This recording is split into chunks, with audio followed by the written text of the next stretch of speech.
Welcome back to another episode of the Weekly InSalt.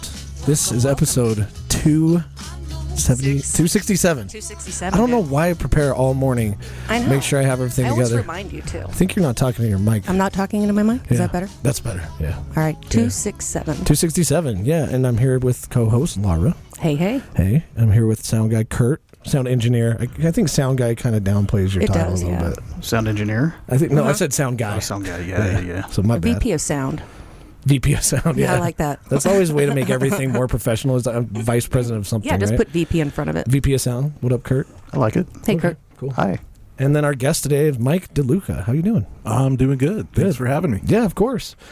I think we've got a lot of stuff to talk about today. We do. But let's talk about how we didn't die from flooding yet. We have not. I think that there's been a few people impacted by flooding, but I think we've talked about this like the last 3 weeks. So we're not dead. I did notice a couple houses that slid down the mountain out at Did you see those Suncrest? videos? I didn't see the videos. They were in Draper. crazy. Draper. Mm-hmm. Yeah. But up on the hill there, right? Yeah. Yeah. Yeah, I was watching those just before I met you guys today. Yeah. Yeah. And I think that they had been condemned for a while because I think KSL did like a news report on them, and they basically said, yeah, these are going to slide down the hill one day. And so they condemned them. There wasn't anybody living in them, but it's kind of silly to think that somebody went to the extent of building it there without checking the ground. Did you see the one sink completely into the sink? Is there a video of this? Crazy. Oh, I think there. I saw something. Yeah, see it if was you can crazy. find the video. It's I'd like to amazing. see it. I mean, they were nice houses. They were They gorgeous were houses. big, Yeah. expensive looking houses. And it just was like slow-mo. It just went, and then it just went right into the earth. It's weird to see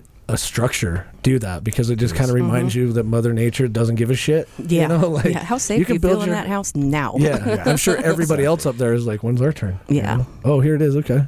Yeah, watch this. You too. Oh, so they knew it was I've going to not slide? seen this. This is not the one I was talking about. But This is the one I Oh, watched. it's going. Yeah. See ya. So the cops are there and everything, so they knew it was going to go, I guess. Mm-hmm. But yeah, Man, that's nuts. it just disappears. dude, it's gone. Can you imagine if they let somebody live It's in like that? Wizard of Oz. Without, yeah. Now you got to breathe in all that asbestos. Yeah. I'm just kidding. I think we don't use that anymore.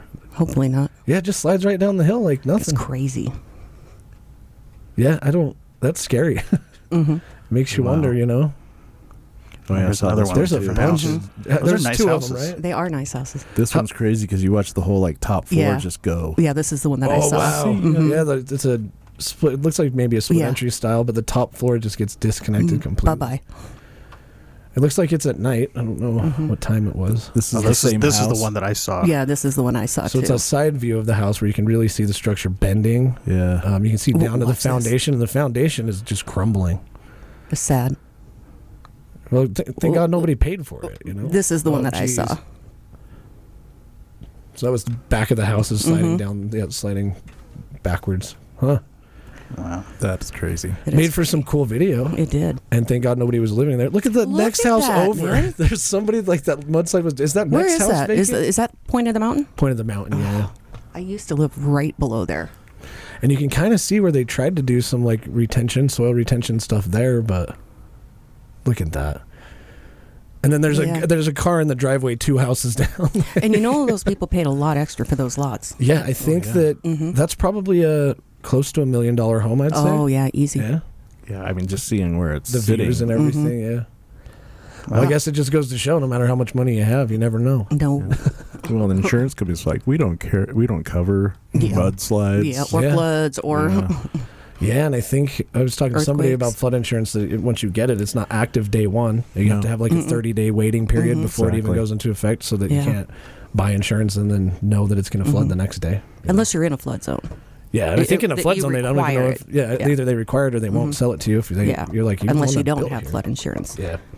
Yeah. Same with earthquake. If you live in certain areas in Utah, you have to have earthquake insurance. Oh, I have it know on that. my house. Do you? Yeah. Because you have to or because you wanted to? Because I wanted to. That's kind of weird because last time we had the earthquake, you were hoping it'd go ape shit. I kind of wanted a new house. I thought that I would... That would suck, though, you know, to wait, like, however long. You're building a new house, Laura. It's going to be, like, months, right? 9 months? 10 months? September? Yeah. Yeah. Yep. Oh, I was going to go get another picture of it. Oh, I'll yeah. have to do that, Yeah. Well, I haven't even seen your lot, so after the show, we'll drive past. Oh, you before didn't see go. my pictures? I saw your picture. Oh, I've never been there. Of the though. dirt and Yeah. just the hole? Yeah. Hey, it might be dirt, but at least it's your dirt. It is my dirt. You got to start somewhere, right? Yeah. Yeah. So, Expensive Mike, dirt. I mean, Hopefully you own some dirt. That's a weird way to start off the podcast. But Mike, we have been talking to you since we had the awesome people from the Pearl on Main and Midvale on the show. And Laura kind of made that connection that you've been in bands for a while and you've done that thing and they're a venue. And we were like, hey, those two go together. They do.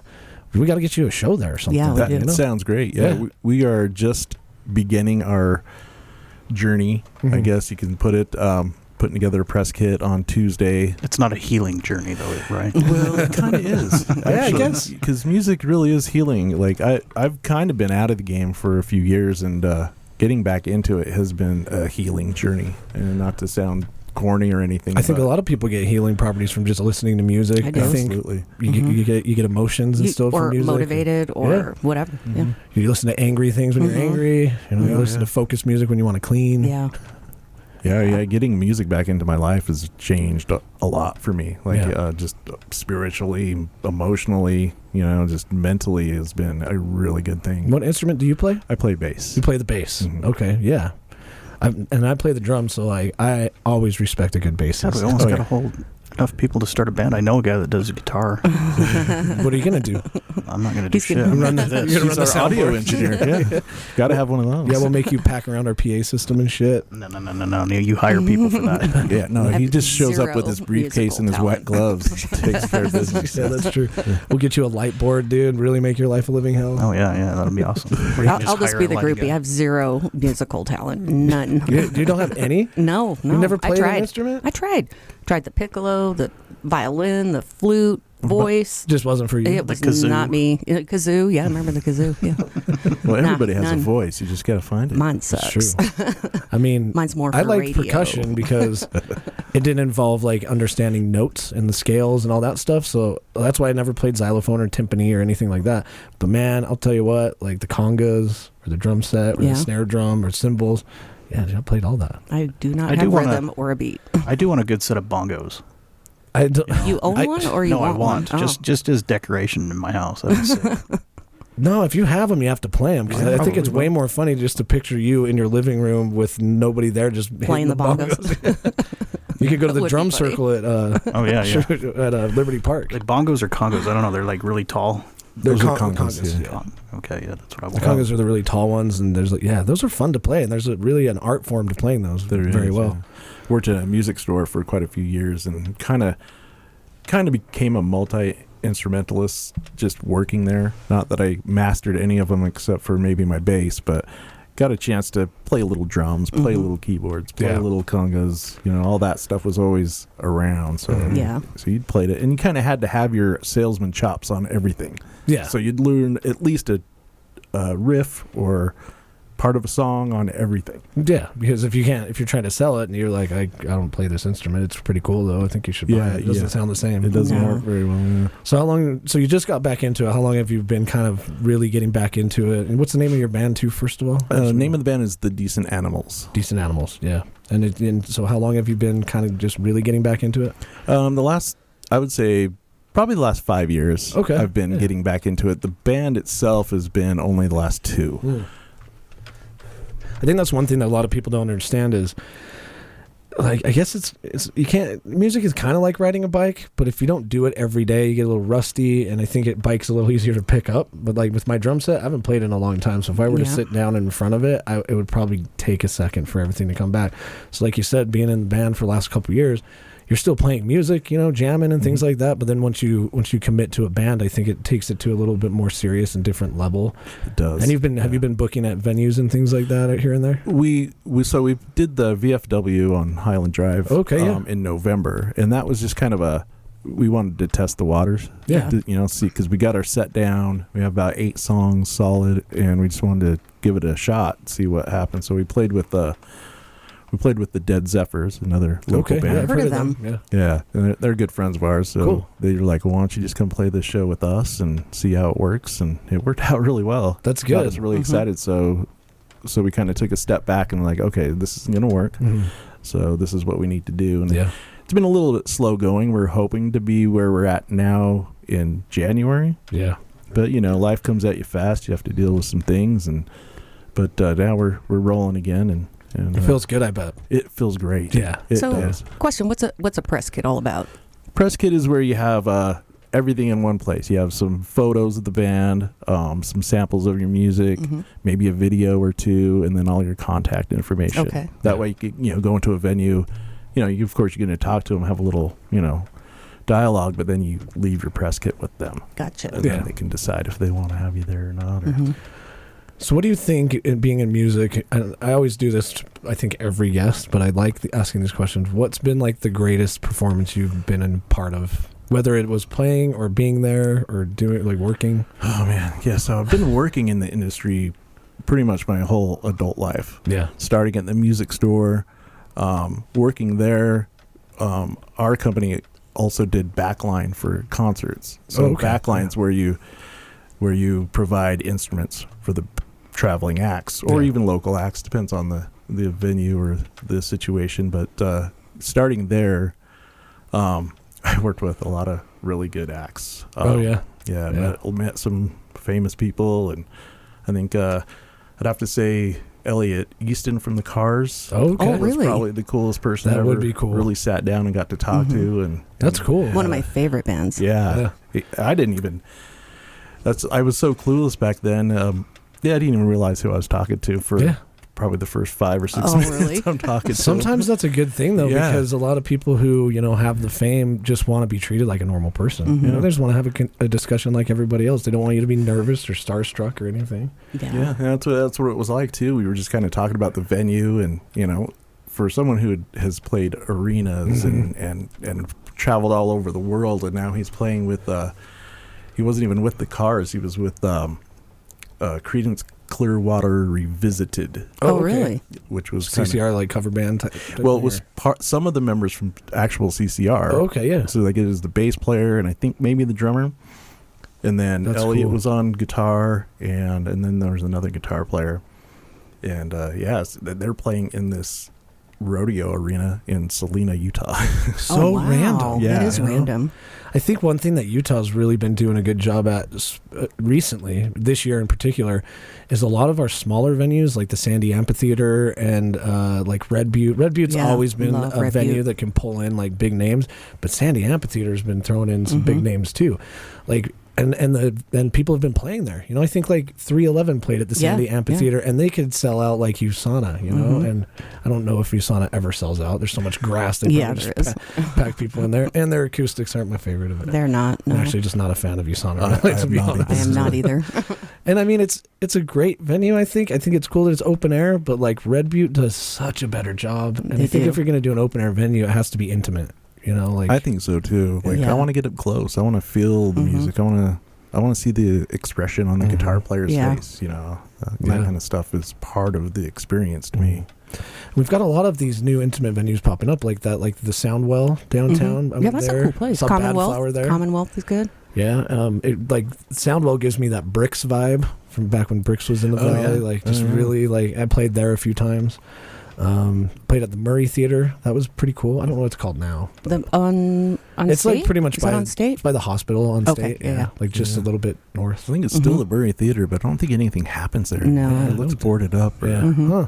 That's too bad. Yeah. That was kind of the best part about walking around with the guys from Pearl on Main, because I played a bunch of shows there when I was younger, and walking back through, I was like, oh man, I remember feeling like so cool when I was backstage, And that's kind of like the allure too, I think, of performing is, you've worked in like a garage, or in your case, it sounds like you practice in a forge, which I've got lots of questions about. But you practice and you spend a lot of your free time doing music that you believe in and you really just want to share with people, and then you finally book that show and it changes your perspective, and then you get the anxiety and you're kind of nervous. I mean, I never got over the nervousness. I just figured out how to deal with it better, and that's part of the excitement though. It's that same kind of nervousness that a roller coaster can give you, or jumping out of an airplane, that kind of stuff. It's nervous, but man, it's such a good rush, and such a Have good you feeling. done that? Jumped out of an airplane? I will never jump out of a perfectly good airplane. I will not do it. I'll tell you what. So we had this conversation last week. I won't either. You got to do it. It was one of the best things I've ever done. Although I got really drunk the night before, and so when the chute deployed, I almost shit myself. But I didn't shit myself, so That was good. But it was fun. I'd do it again. You basically look like when you jump out of the airplane, your brain just thinks it's Google Maps. Yeah. You're like not aware of how high you actually are until the chute deploys, and then it's kind of like all calm and like really serene. I'm going to take Laura to do it one day. She doesn't know yet. No, you can't trick me. I can, and I will. I think we can get her. You're just going to wake up on an airplane Right. with We'll a just pay parachute for it. strapped Like, on. how did I get here? We'll just pay for it. What and did I guilt do her last into- night? Chloroform works really well. Just kidding. How fucked up would that be? That would be way fucked up, dude. Chloroform you like, hey, you're in a really suspect light aircraft. We're about to jump out of it. No. Mom. Well, I don't know. The listeners, if you want to see that, maybe you can talk her into it. We'll No, see. they can't. Okay. If it happens, we're filming it. Yeah, of course. Definitely. Yeah, we'd definitely film it. That was the note they did when I jumped out of the airplane. They always have the GoPro. But you're wearing those like silly goggles, so no matter what, you kind of look like a clown. And your face is doing this. Yeah, it's fun. Nobody can see this other than you guys, but It's flapping crazy in the wind. how fast you accelerate. But yeah, and I think that you're right. That is kind of like part of the rush of performing is that you've loaded all your equipment, you've got to the venue, you're set up, and whether you're first or second or third or whatever, you're the headliner. It doesn't make a difference. You still get that anxiety, and then as soon as they're like, we're ready for you, you go out on stage and you're nervous, and you like try to get loosened up, but you're just getting tighter and tighter, and then as soon as you hit that first note, it just flows, and you're good. And it's like this big release of creativeness, and like just, I don't know. You can't explain the feeling, but when you're done, you're like, that was cool. Yeah. I would forget every word to every song. I've done that before. It's in like that art show. Have in you? motion. Yeah. It's like you're creating your art in real time. Even though you've practiced it and rehearsed and know what's coming, it's still every time it's a live art. Yeah. Yeah, like to your point, I've been playing the drums, and I think one of the very last shows I did, and it might have like broke me a little bit, but I didn't get embarrassed, but in the middle of playing, I just forgot like my count, and so I'm on the drums, and I just had to stop, and then all the band members are turning back around looking at me, and I'm embarrassed, and I'm trying to pick it up, but at this point, I'm so embarrassed that I'm panicking, so I'm not thinking straight, and then I just told them to stop, and I'm like, let's just do it again. We'll just start from the beginning, and it was fine, but it was still embarrassing. And afterwards, everybody's like, oh, it's fine. You started over and you got through the song. No big deal. But inside, you're just like, you idiot. You should have practiced more, and you're beating yourself up. Or even when you make a small mistake when you're performing, you're really critical on yourself. And like, oh, I messed up this one part of the song, and everybody else is like, I didn't hear anything. Yeah. It's really easy to critique yourself after a show. Yeah.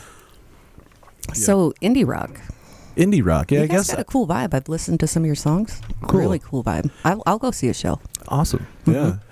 Yeah, I definitely. didn't know what indie rock was when I joined these guys. I've heard the term, but I didn't really know what it meant. I honestly don't know what it means. Yeah, what is I indie? still don't really don't? get it. It's cool vibe though. Yeah, it's rock and roll to me. Like, Okay, yeah. It's a little mellower than like maybe my previous bands. Okay. I kind of come from a more of a metal background. Yeah. Iron Maiden, Yeah. Judas Priest, that kind of stuff. Mhm. So this is a little mellower than that, which I kind of prefer now that I'm a little older and Yeah. I can't play as fast as I used to. Yeah, and I was looking at genres on like Google. I have Google Music, pay for premium, and I go through there, and there's like instrumental hip hop, lo-fi beats, focus, and then there's indie like lo-fi and all this stuff. I'm like, I don't many know what genres. any of this is. Yeah. But I think maybe indie rock is just you play rock music, but you're not mainstream. I don't know. know. I think that might be actually what it is. You're not trying to follow a certain genre, like all our music's going to sound like this, or it's going to sound like that. It's just, we're just going to create whatever we create and label it how you will, I guess. Yeah. What would you say is your favorite song to cover that personally from being a bassist that you like to play on the bass? So I've never been big into covers. Okay. It's kind of been, I've always just wanted to write and play original stuff. But I have played some covers, and I think the bass line to Money from Pink Floyd is one of my favorite things just to kind of noodle around on. Because it takes a little concentration, takes a little bit of, you got to remember what you're doing. It's a weird time signature. So that's a lot of fun to play. Yeah. Did you go to school and get formal training in music and stuff when No. you were young? No? So you're just self-taught? Self-taught, yeah. That's always an amazing thing, I think, with like indie bands and just local musicians is a lot of them don't go, because I mean, you can go to school for music and you can get music theory and all of this shit, but I think a lot of times local artists, they just generally build that skill on their own. And you know, like even time signatures, that gets into music theory, and like but you have to be able to understand that to play. Yeah. You know? And when I first started playing with one of my metal bands, the last band I played with, they showed up and they said, will you play the drums? And I was like, yeah, I don't play that well. I'm more of like a human metronome, so I'll keep you guys on time, but let's hear your songs. And they obviously didn't write it in any time signature because there was just extra notes thrown in at certain parts where there would be a fill. So me sitting down with them, they're like, oh yeah, I guess you can't do that because you snap your fingers. And then they'd play their guitar riff and it doesn't fit. And they're like, why does it sound off? Because it's not in the time signature. It's not in 4/4 in this case, but There's got to be some rules in play. There does, yeah. And I think that makes. But writing music too for me was always fun because there's a difference between performing and then there's a different feeling when you're sitting in a room and the guitarist says, "Hey, listen to this," and you're like, "Oh, let me try to put drums to that," and then you start and you're like, "Oh, that sounds kind of cool. What if the bassist does this?" And then all of a sudden you're building a song. That is the best part about it. It's the best. It is. Yeah. That's with the band I'm playing with now. I think we've had some of the best collaboration sessions that I've ever had playing in a band, which has been awesome. Our rehearsal space is very conducive to that. So we actually have a rehearsal space where we have our stuff set up like we're playing a show. Mm-hmm. But then we also have a smaller spot in our drummer's living room where he's got an electric drum kit. Oh, cool. We all just kind of plug in to the computer. Just jam out. And we write. And that's where we write because we're all sitting almost like we are around a table like right here, and we're able to look at each other in the eyes and discuss things and rework things and maybe write some stuff out. Yeah. I think a lot of people who maybe you can touch on this a little bit, Laura, but you being like not a musician, you would say you really never got into that. When people say they're writing music, has that ever occurred to you as like a black box? You're like, how do people write music? So I always think, and maybe I'm backwards, I always think about writing music as coming up with lyrics first and then putting music behind it, but maybe I'm wrong. There's different ways of writing. The band I was in years ago, Resin, was one of the first real bands I was in, and we used to write to the lyrics. Our drummer would write all our lyrics, and he'd like, here we go, this is the song, and he'd kind of maybe hum a melody that he wanted to hear with those lyrics, and then we would write the music around it. That I have found is a really difficult way to write music. Is it? I would That's agree. The easy way. Yeah, the easy way is to come up with a nice riff and then write the lyrics and the melody out the to words. that. Yeah. And I think, and I could be totally wrong, but I think in mainstream music, I think generally the lyrics are written first, and then you have a team around you that helps you produce the sound. And the artist will obviously have a say in, well, I kind of like this, or I don't like that, or I want it to be more, like a little slower or faster. But in the end of the day, I guess if you're trying to release mainstream like audio, then you're going to have a team around you being like, I think you need to change this, and the guy that masters your recording is going to be like, well, this is all weird, let's go back and record that part. But in an indie environment, we always just wrote it just started with an idea. I'm like, hey, I've been practicing on my drums, I came up with this weird kind of beat that I like, and then the guitarist is like, I don't know, let's try this, and no, I don't really like that. So we stop and let me play again, or I'll just play the same beat over and over and over until you tell me to stop, and you just try a bunch of stuff. Yeah. When it sounds good, then we'll add somebody else in. Yeah, just experiment. Just play around with it and try all your ideas and bounce stuff off each other. That's what we do. And the last song that we've been working on was an accident. We were just trying to get our writing space set up, so everybody's kind of noodling around, and our John, our drummer, he's plugging stuff in and getting the software ready on the computer, and I was like, what is that you're playing? Corey, our singer songwriter, he's the one that writes all our lyrics, just started noodling on something. I was like, wait a minute, play that again. Play that again. Next thing you know, we're writing a song around it. Wow. And it's the first song that I've written with these guys. What words to come up with once you do it that way? That we leave that to Corey. Yeah. I think if I was going to try to do it justice, and I probably won't, I think once you have like the melody and you kind of get a feeling of the song, because every piece of music invokes some kind of emotion, whether it's like Yeah. energy or melancholy or like sadness or something. And I think you kind of come up with a cool riff and you get things together. And I think you can, as a writer, you can be like, I think these lyrics will work with this type of vibe that I want. But that's always not the case.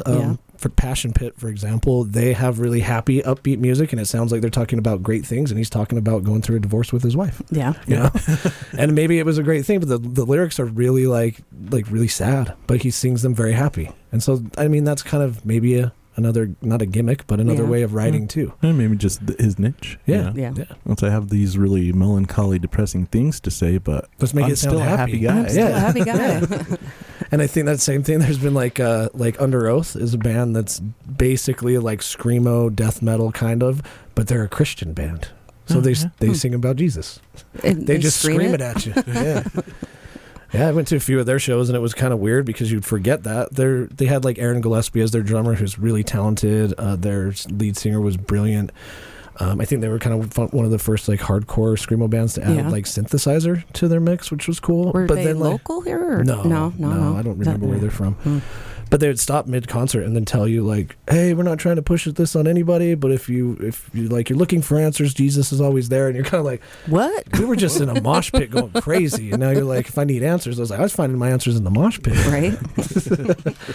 But I mean, you know, I think that was their message, and it doesn't really matter. You know, we didn't laugh at them. It was just like, that's cool that you believe that so much. You know, and I think in music, a lot of times as like artists, you don't want to push your type of music on anybody. You just want people to listen to it because they like it. Yeah, exactly. Yeah. I mean, some people are out there trying to push their agenda through their art. Kanye West. Yeah, I mean, but it becomes obvious, and I think it ruins their vibe. Yeah, so you were in, I know we only have a couple minutes before break, but you were in a KISS cover band for a while. Well, I helped the KISS cover helped. band. Okay, I thought you were in it, so that's my bad. Well, yeah, that was an interesting kind of a thing because friends of mine started the tribute band. Don't call it a cover band. Oh, yeah, tribute band. Tribute band. I guess that's fair. I shouldn't say cover band. They were good at it, though. They were really good at it. It's like me calling you the sound guy. VP of sound. Yeah. VP of sound now. VP. Sick.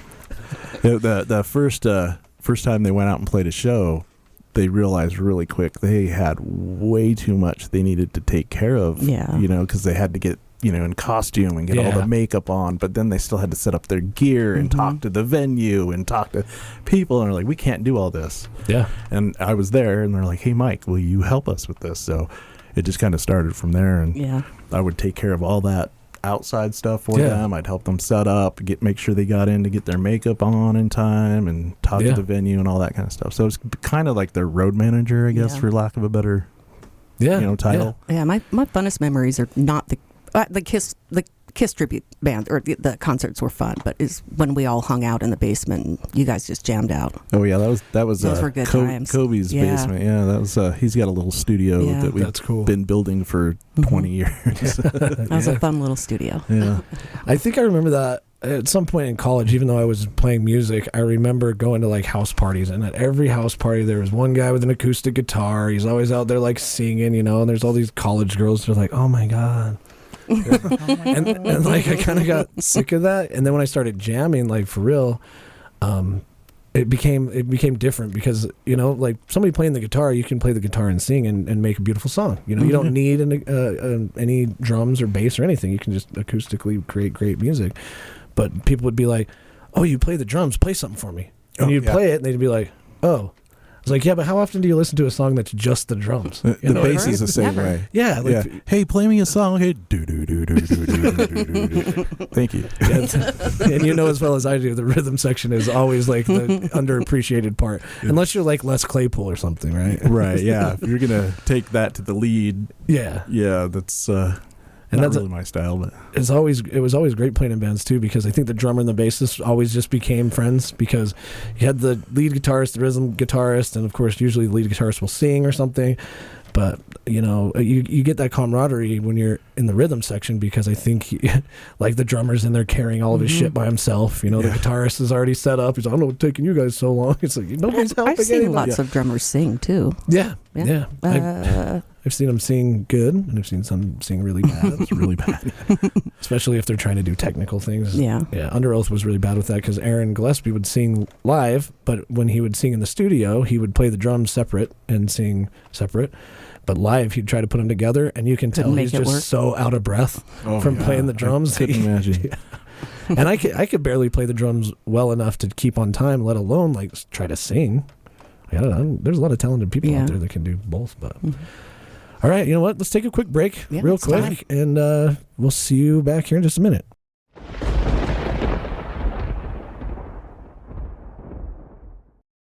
And we're back. Hey. That was a quick break for the listener. Yeah, it was. It was quick for us, too, though. We didn't lollygag too much. We didn't. We went outside and enjoyed the weather. Yeah, we did. Yeah, before it gets crappy again tomorrow. Yeah, I don't think it's going to. It said thunderstorm, so Utah's kind of, you know how Mother Nature is in Utah. It's like, sometimes if you live a little further north, you get pounded by that. I think last time last time we had that big storm come through, I heard all these people talking about like hail, and I just got the weird rain you talked about. That was like a weird spray, but it was dirty. It was really dirty rain. Filthy. Really dirty. Yeah, like. But people out in Magna got like, I think it was like golf ball size hail. Hey, something like that. Ping maybe it's a sign. I need to go golfing. I like that sign. Yeah, I do too. It's nice that things are warming up a little bit. You kind of feel like we've hit the end of winter. Yeah, I'm going to knock on some wood. It's a really, really long, brutal winter. It was. Yeah. Speaking of things coming to an end, I heard that Kiss is actually coming back for a couple more shows at Madison Square Garden. Are they really? But there's like a lot of drama right now because everybody's like, well, they're going to get all the old band members together, but there's a lot of drama between like different band members and stuff. But I've already heard that both of those shows are sold out already. I'm not surprised. Crazy. Yeah. The band that will never end. Didn't they go on like 6 farewell tours already? Yeah. I remember their first farewell tour was like 12 years ago. Yeah. I think there was a moment where everybody's kind of clowning on them saying, oh yeah, it's another farewell tour, so we'll see you next year. But what a great marketing strategy to sell tickets. Might be the last time you see us. Going out of sale. Or going out of business sale. Yeah, right. Yeah. Yeah, so you were helping out the Kiss band for a while. Yes. For how many years did that? It was about 3 or 4 years. I think they actually went pretty strong. Oh, that's cool. Yeah. And I think I have a weird recollection of hearing about them, but never going to a show. I think the last show I went was the one in Lehigh. Oh yeah. Yeah. That was a while ago. I keep wanting to say cover band, but you had a better word for it that I can't. Tribute band. Isn't there another tribute band right now that's really popular? I think they're. Oh, I always hear about Australian Pink Floyd. Oh yeah. Oh yeah. And they're for real. They're for real. Yeah. Yeah. Like they've made it. Yeah. They have the production value. They have everything going for them. That's awesome. Yeah. One thing I did want to get your take on though is how do you feel about bands like Gwar? Good for them. Yeah. Honestly, I really can't say anything bad because they're doing what they want to do. They're having a good time. They're being successful. So that's awesome. Not really my cup of tea. Some of it's cool. They are. Gwar is, I don't know if they're a metal band, but they became famous off of their production quality, which was in like the middle of the show, they'll like shoot fake blood out into the crowd. And it's kind of like a mix between a music show and Gallagher. When I first saw him, what it made me think of is, and this is going to date me, but there was a show called HR Puffin Stuff. Oh, yeah. I remember that show. I don't remember the show. I remember the name. Yeah, and the characters just had like really exaggerated like costumes and headgear and stuff like that. And the first time I saw Gwar, I was like, this reminds me of something. So you've seen Gwar? Yeah. I've never seen them. I need to go just because they're Gwar. It's definitely, I would say it's worth the going and seeing them. Yeah. Like just check it out and see if you like it or not. Yeah. I mean, the listeners know that I'm all about going to see bands just because I think they're cool. I went to the Gypsy Kings last year. That was a fun concert. Didn't understand a single lyric. Well, maybe a couple. I know a little bit of Spanish. But it was just crazy to see 6 people playing the guitar that fast, perfectly in sync. Oh, wow. They were awesome. They sing the Spanish version of Hotel California that's in The Big Lebowski. Oh, really? Yeah, so that's the Gypsy Kings. Okay. I know I've heard the name before, but I don't really know anything about them. Yeah, that's the only thing I knew. But then I started listening to their other stuff, and I'm like, wow, these guys are just really talented musicians that have spent their entire lives perfecting their particular sound, which I think is what we all kind of try to do. Yeah. As artists. Absolutely. Oh, and we saw the Rev. Reverend Horton Heat. Yeah, that was the first time I've ever seen him, and if you haven't, you have to go because he's like, what do they call it? Rockabilly, psychobilly. Yeah. But he's so good on the guitar that you just stand there and watch. Like, wait, he's been in a guitar solo for 7 minutes. Yeah, like, it's holy crazy. shit. Yeah, he was good. He was a good show. But what I want to ask you about too is you said you practice in like a place where you make knives as well. Do you do any of that? Yeah, I've made a few knives myself. Yeah. It's a really cool place. It's Paxton Forge. Okay. To give them a little shout out. For sure. It started in my friend's backyard.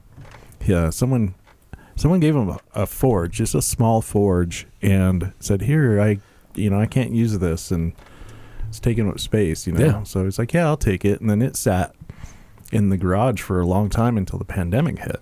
Yeah. And then my buddy Ross, he's like, "Oh, maybe it's a good time to check this thing out." So he fired that thing up, and we didn't have many tools or anything like that, and we just started pounding out railroad spikes. Oh yeah. Oh, cool. Yeah. And turning those into knives, and that's So kind of is where it the started. forge is the fight where the fire is, right? Yeah, the fire, yeah. That's the business end, I guess, of a Yeah. making a knife. Get the metal really hot and then beat the hell out of it with a hammer. I didn't realize how scientific that was to It like really actually is. forge a knife, because I think you get to the point where you, based on the look of the metal, you know exactly if it's at the point it needs to be to work it or anneal it. Or no, you don't anneal knives. You harden it or temper it. Temper it. Yeah, that's right. I'm thinking about glass blowing since you guys said forge. It's similar. Yeah. It is similar. There's a lot of the same chemical reactions happening where things change and turn into something else. What kind of knives? Well, we started out with the railroad spike knives, which is just kind of simple, for what it is. You pound it out, make it the shape of a knife, and then you harden it. Yeah. It's like a kitchen knife, or is it more of like a survival type? I would knife? say like the railroad spike knives are kind of a survival, I think, kind of a knife, That makes sense. It depends on how much you want to put into it. Like my knives are very simple. Yeah. The first one I did looks like a fat butter knife. Hey, but you did it, right? Yeah. So it's kind of got that nostalgic value to it. Like, just like, this is what I did the first time. Yeah. And I have the knives I made are on display at my house. So that's cool. Come look at them, but nothing special. I didn't have the time to put into it that the other guys did, and those guys are now starting to master the craft. Oh my gosh. Yeah, it's been 3 years now. They've definitely upgraded. It went from the backyard doing it in the dirt on a tree stump Yep. to now they've got an actual shop with a hydraulic press. Oh, They've wow. got nice grinders. They've got drill presses. They've got everything they need, and a bigger forge now too. Yeah. Where's it at? It's on 340 Paxton Avenue. Okay. Yeah, which is just downtown off of Third West. Mm-hmm. Yeah. Are they selling knives like kind of full, like not full time, but they definitely sell what they make? Yeah. So the guys in the forge are Ross, Tanner, and John. Those are the main 3 guys that make knives down there. Tanner has definitely taken it and ran with it. Oh, that's cool. Yeah, he makes some really, really nice knives. And I have to check it out. Yeah, I'm always down for a good knife. Oh yeah. Oh yeah. Yeah, you guys are definitely welcome to come down and check it out. I would love that. They love to bring people in and show them what's going on That'd down be there. so cool. I've watched a few like YouTube channels, and I think everybody, when you talk about making a knife, they think of Forged in Fire. Yeah, I used to watch that show. Yeah. Definitely what started it all. Yeah. That's what made it seem possible. Is seeing that show is like, okay, maybe that's something I can do. I can swing a hammer. Yeah. And it's a lot harder than that once you get going. Oh, I bet it is. Yeah. But it is a lot of fun. Like we've had a lot of fun, and I've ruined more knives than I've made. Yeah. That happens. Because there's a learning process, and no one really went to school to learn it, so it's all just watching Forge and Fire, and then taking another level and going to YouTube University and looking stuff up, and like, oh, YouTube. That's why that happened. Oh, okay. You know what? Just talking about this made me realize something, or put this together, is that I think people who are genuinely passionate about a craft that they love are so willing to share it with other people. Agreed. And I think when you play music, you get passionate about it and you want to share it with other people. And like people That's have asked why I me, love like, cooking. Yeah, cooking can definitely be the same thing. And in a lot of ways, cooking is an art form in itself. It is. Oh, most definitely. That's something I've been doing a lot more lately too, is cooking, and trying to cook with purpose now, not just to feed the kids like I used to. Yeah, like learn, like push. I've noticed that when I got into cooking in the beginning, it was more of like, oh, it's cool that I can do this at home. But then as I learned more, it was like, well, let me try and make this so that I can see how to figure that out. And as Laura and the listeners know, I spent like most of last year, a year before, trying to perfect homemade pasta. Oh, that's just awesome. to do it for fun. Yeah, that's and Kurt, on your birthday, we rolled out like more pasta than I ever want to do by hand again. Yeah, that was cool, though. Yeah. You're feeding a lot of people. We were. Yeah, it was like 15 people. 15, yeah. Oh, yeah, that's a big pasta order. I know. It was. From scratch. I was like trying to make small batch, and then we've got a guy Taylor, he's been on the show, he's a chef. I'm like, I don't know, you're the chef. Tell me how much I should make. And he's like, you probably should do like 3 more of these. I'm like, shit. I know. The first thing I said to him is, Taylor, taste my vodka sauce. There's something wrong with it. Yeah. He says, add a little bit of salt. Fixed it just like that. And a little more vodka. Yeah. Oh, she put a whole bottle of vodka I put a whole in there. bottle in. I think it's a trend kind of on the show. We always ask the guests to, most of the time, where your favorite place to eat in the valley is. Oh, that's loaded. Yeah. There's a lot.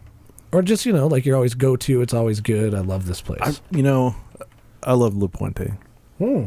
It's just...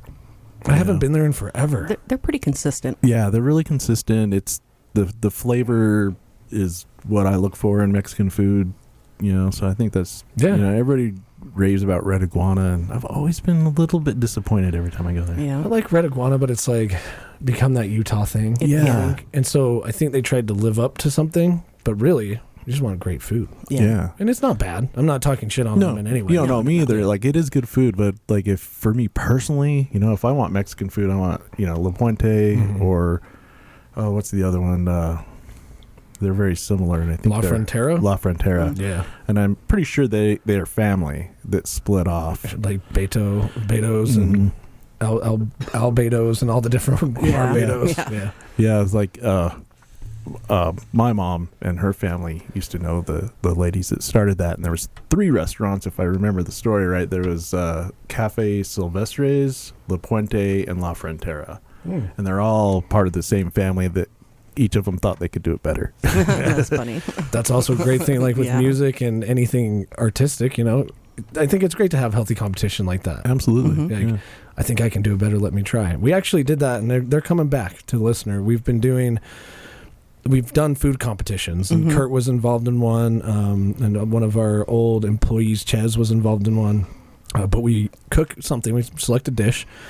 You have a certain number of weeks to practice cooking that dish, and then we get like 3 random judges. One of them has to work in the food industry, another one has to be like a foodie, and then like just a random person, like the wild card.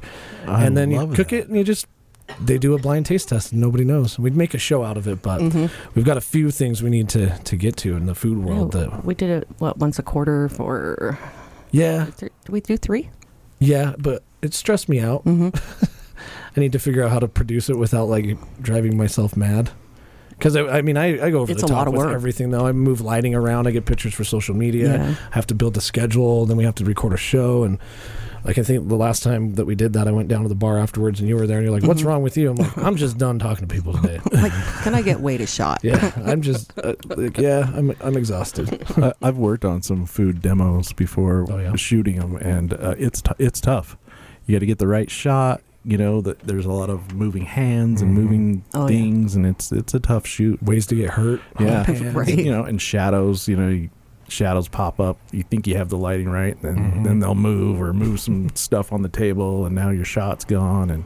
And then it was the cleanup afterwards. We destroy my entire kitchen. Yeah. All of my dishes are dirty, and then everybody's like, "That was super fun. See you later." See you later. Oh shit! Where was all that help you guys said you're going to give me in there? Yeah, and I thought about like just maybe hiring somebody to come clean afterwards, but they're coming back. That's me and Drew. We always stay and clean. You do, yeah. You guys always do help.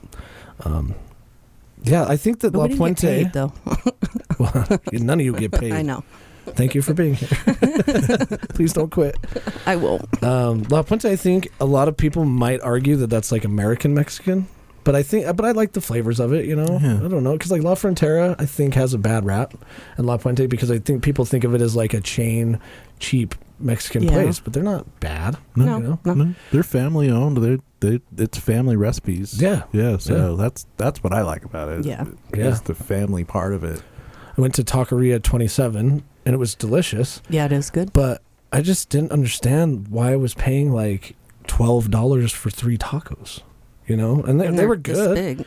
But then it makes you want to order 2 plates, and then something else like an appetizer or something. And then you're looking at like $40, $30-$40 for tacos.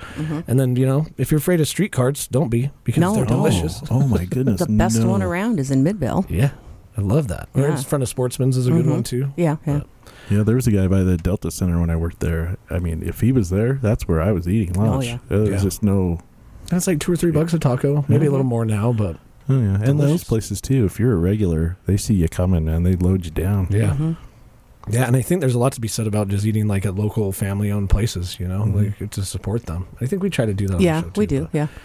Yeah, I'm way more into supporting local businesses than I've ever have been. Definitely. Yeah. If there's a chance to support local, I will.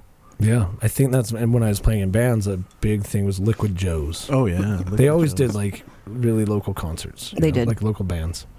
I think they're still known as like the local spot to go to see music from around here.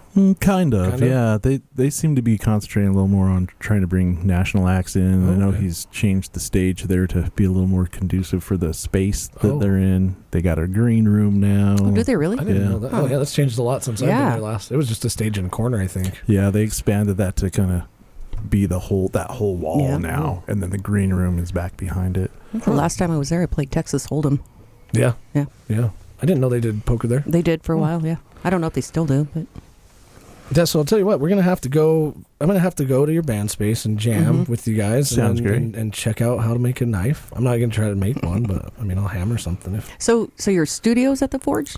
Yeah, so it's an interesting space. So there's a little tiny house up front, just a little 1-bedroom house. And that's all it looks like that's there.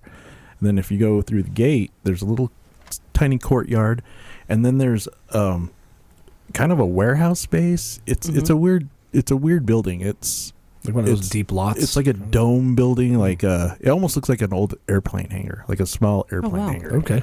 Yeah. So and that is being converted into a living space, and then there's the band area, which is just a big open spot and then go past that through another door, and that's the shop, and that's where the Forge is. That's cool. Yeah, that is an interesting space. Yeah, it sounds like it. But good acoustics? They're not bad. Not bad? Yeah, we're working on them. We're soundproofing and doing some things like that to make it a little better, and we've had to kind of tear down and set up again, just because they're remodeling that whole area. The guy that owns it sees the potential of that space, so he wants to really build it up. And is it big enough to make it a venue? I wouldn't say that. No, not quite. I mean, we plan on maybe throwing some parties there this summer. Yeah, but you got my number. Oh yeah, absolutely. Well, you look at a venue like Kilby Court, and that's basically just a house with a backyard, kind of. It's almost bigger than Kilby Court. Yeah, because Kilby Court's not big. It's not. Yeah. It's more comfortable stage area actually than Kilby is. Yeah, that venue is really small. I remember playing there. But the cool part about that is, like we talked about, the intimacy. And I think some bigger people like to play at those small things because you are intimate with your crowd. It's not crazy like playing the Delta Center or Maverick Center. That's what I liked about the Commonwealth. It was... Yeah. Have you ever been there for a concert? I haven't. It's pretty cool. Yeah. I saw Operation Mindcrime there. And that was really cool. It was the guy from Queensryche doing his album because they broke up, and he's like, well, I'm taking my album with me. Of course. That's another thing that happens in bands a lot is the band drama. Oh yeah. And just people having different visions. I think that happened a lot with bands that I've been in. There's somebody who takes it like way too seriously. Or somebody who's like, whatever, I'm just here to play music. I've been in a band with both those guys. Like the singer who thought he was Maynard. Like I'm going places, guys. Oh yeah, he's funny. That was a band called the Beautiful Losers, and the singer really thought he was Maynard, or thought he was going to be like Maynard, and he even went and bought like a camper van and called it his dressing room. So he'd park this thing behind the venue, and that's where he would be until it was time to go on stage. I guess there is a little bit of play there when you try to, like, you make things bigger than they are. What is it? Fake it till you make it? Yeah. Because I guess it gets people in that mindset, but at the same time, if you're just playing at like local venues and you're like, I'm bringing my dressing room, yeah, and we kind of did that when we played too. Like we were on Park City TV one time. My mom found that DVD and I'm too scared to watch it. Really? Yeah. I want to watch it. I put it in and I started watching it and I was like, no, I can't do this. It's gotten so bad. Maybe one day I'll share it on the air or something. Okay. I'll be super embarrassed. Yeah, we have a couple of videos from the resin days on YouTube. You can find them, and I watch them every once in a while and be like, did I really dress like that? Yeah. The emo band, like they wanted me to put like eyeshadow on, and I was like, no, you guys can do whatever the hell you want, but I'm not doing that. I can't believe you were in an emo band. Yeah, it was called Remember the Tragedy. Oh my. Oh, that is emo as hell. Yeah.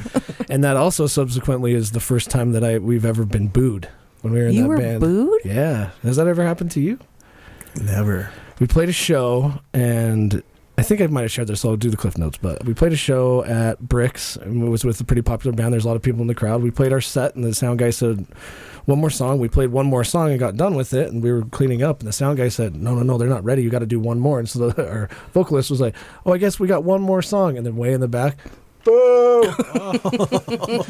And that like crushed all of our souls. Aww. And we played it, and we left. Yeah. We didn't even hang around that. We're getting out of here. But at the same time, it builds character, I think, in me to be like, yeah, you know what? You can boo me all you want, but you're not up here. Yeah. And I'm going to do it anyway. We'll play the song, and you can listen or not listen. But at the end of the day, when you're doing music or art, you're not going to please everybody. No. Or even a podcast or whatever even you're cooking. doing. Yeah, you're not going to please everybody. So. And there's people out there that just are so jealous of what some people do that they can't say a nice thing about it. Yeah. Because it does take a lot of guts to get up there and Yeah. be in front of a crowd. I couldn't really do it. does. I could not do it. And these days too, with like social media, we've touched on this before too, but you get to watch experts do their expert thing that they're sharing with you in this video, and you're like, oh, that'd be cool if I could do that. But you don't realize behind the scenes that you've been in a band playing and practicing for almost your whole life. Right. Yeah. It's not like, I'd love to be able to pick up the guitar and like just fucking shred. Yeah.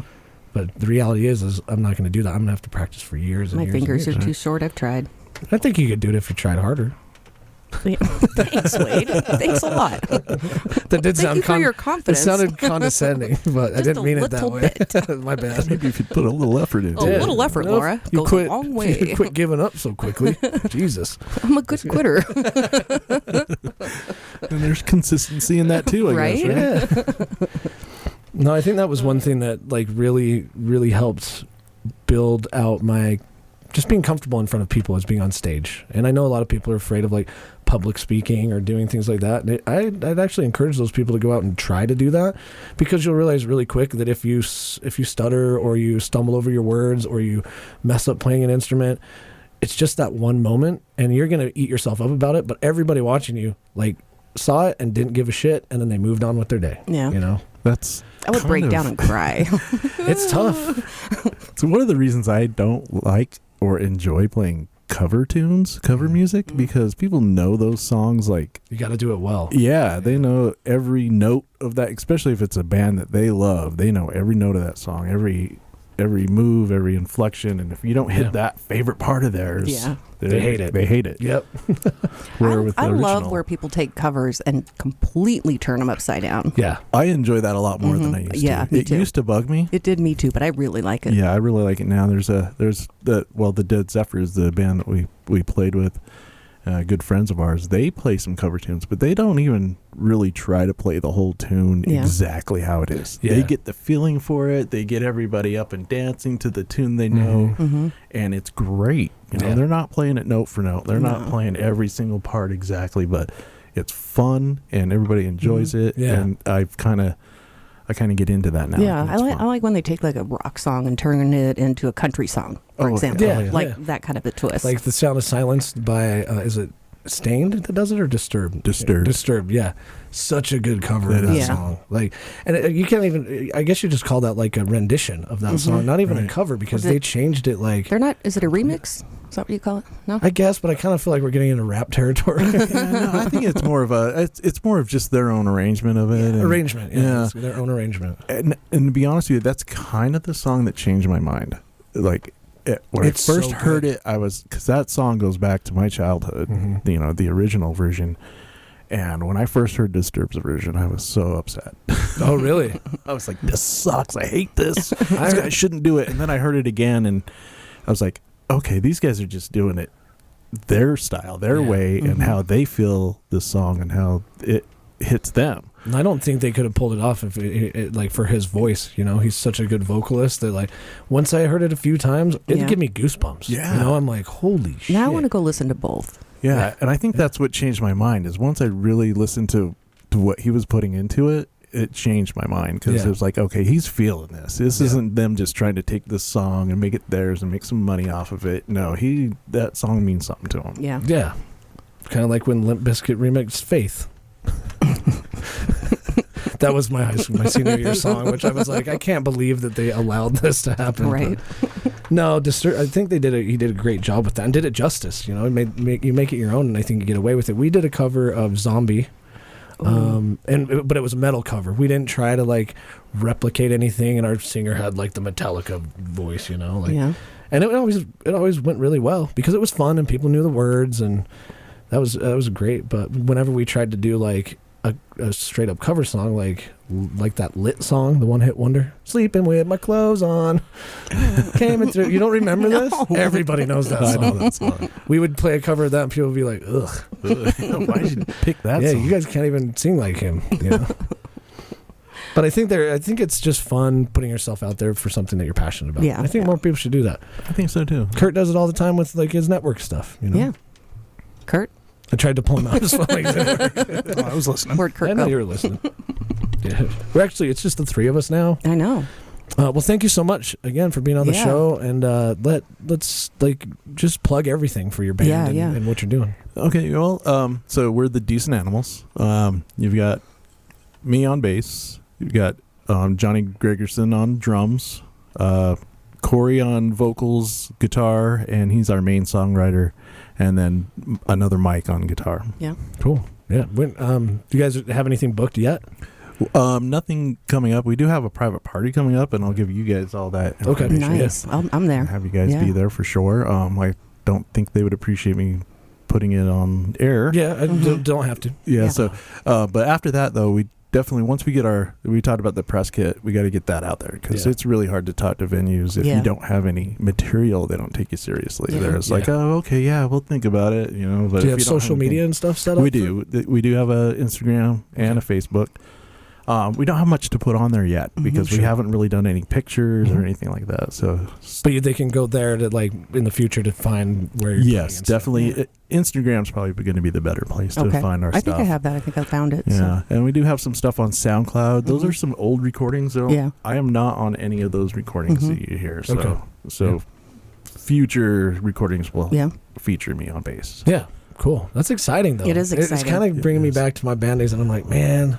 Maybe I should. We totally got to get you guys totally hooked up with the guys on Pearl and Maine. Yeah, that sounds we do. great. Yeah. We do. They would be more than happy about it. Yeah. Well, and the guys in this band, like everybody's really mellow. You know, we're a little older. You know, we've mellowed out.